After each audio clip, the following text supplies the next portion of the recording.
When digging through the contents and files of video games, it's not uncommon to find unused or hidden music tracks. However, the extent of unused audio in Minecraft boils down to just a few mob sound effects and whatnot. What most people don't know is that there has been some unused music for Minecraft. What I mean by that is music that was intended to be in the game but was never added for one reason or another. In this video, we'll look over a few examples of Minecraft music that just never was. So without further ado, let's get into it.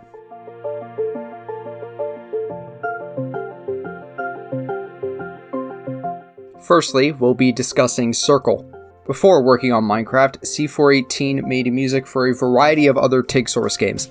One of them was Circle, which was a fairly hyped up game at the time but was cancelled for being too ambitious. However, the concept for the game was picked up by some other TIG source devs and they turned it into Euphoria.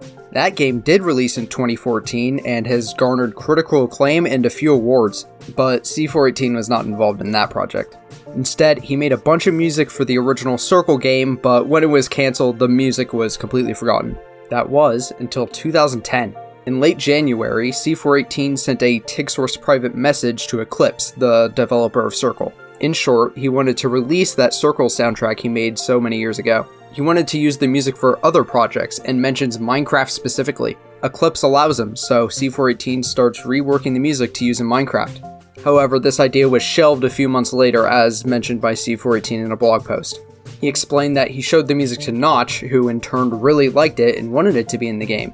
But despite C418's best efforts, he didn't feel like the music could fit in Minecraft no matter how many times he reworked it. He was stuck on what to do with the music. He mentions trying to release it on a net label of some sort, but couldn't find one to release it on.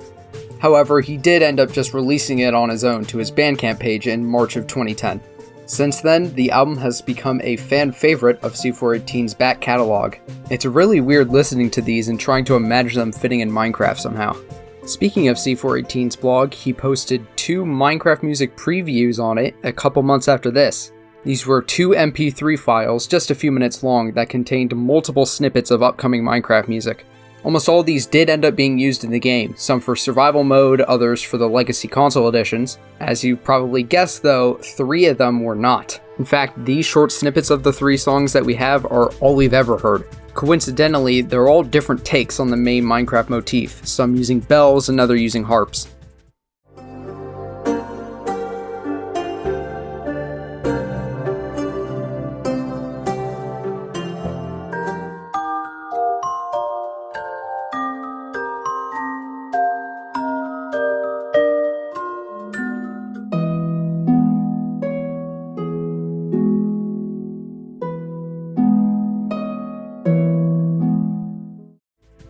At the end of the year, in November 2010, C418 made a blog post updating all of his followers on the progress of the Minecraft soundtrack.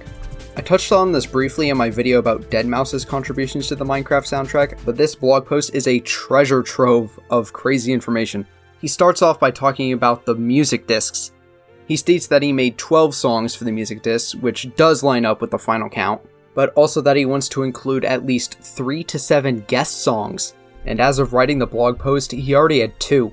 In modern day Minecraft, there are 2 other composers who have made music discs, but this blog post was made a decade before any of those. It's completely unknown who the 2 other composers were that made music discs, but one is presumed to be Deadmau5.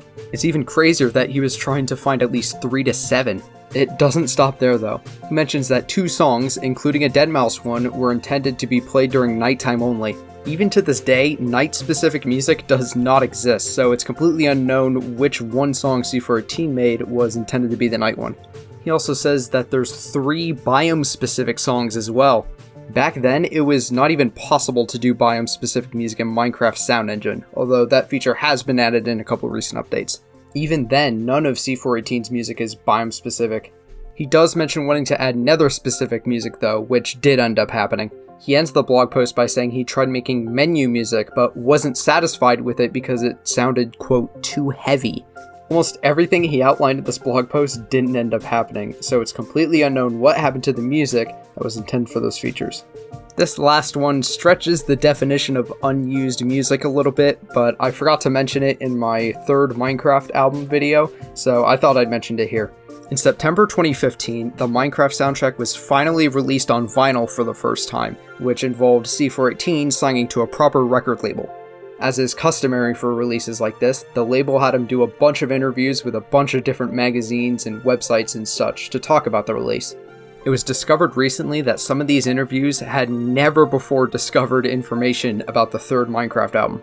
In the interview with Fact Magazine, he says that the future music will be much more ambient than the previous music. He also says that in response to so many people using the Minecraft albums as sleep music, he's going to add a bonus track in the next album that is 15 minutes of complete ambience. While there already is a 15-minute ambient Minecraft track, it came out 2 years before this interview was conducted. At the end of the year, in December, someone tweeted at C418 asking if that idea was still on the table, to which he responded yes.